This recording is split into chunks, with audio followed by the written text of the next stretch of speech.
தமிழ்ஸ்டார்.com எல்லாருக்கும் வணக்கம். இப்ப சினிமாஸ்ல தெரிஞ்சுக்க போற சினிமா இன்ஃபர்மேஷன். கருணாஸ் சென்னையில இருந்து கோவைக்கு விமானம் மூலமா போயிருக்காரு. விமான நிலையத்துல கருணாஸ் கொடுத்த பேட்டியில என்ன விஷயம் சொல்லிருக்காரு அப்படின்னா, நடிகர் சங்க தேர்தல்ல கண்டிப்பா 100% விஷாலானி தான் வெற்றி பெறும் அப்படின்ற மாதிரி தெரிவிச்சிருக்காரு.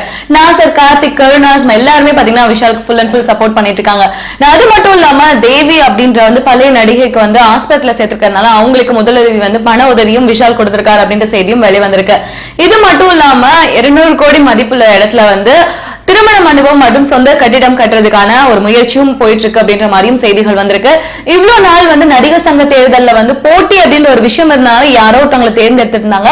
ஆனா இந்த டைம் கண்டிப்பா விஷால் தான் ஜெயிப்பார். அவருக்கு சப்போர்ட் ஃபுல் அண்ட் ஃபுல் நாங்க எல்லாருமே இருக்கோம் அப்படின்ற மாதிரி கருணாஸ் தெரிவிச்சிருக்காரு. அதுவும் 100% கான்பிடன்ட் இருக்கு அப்படின்ற மாதிரியும் தெரிவிச்சிருக்காங்க. வெயிட் பண்ணி பார்ப்போம்.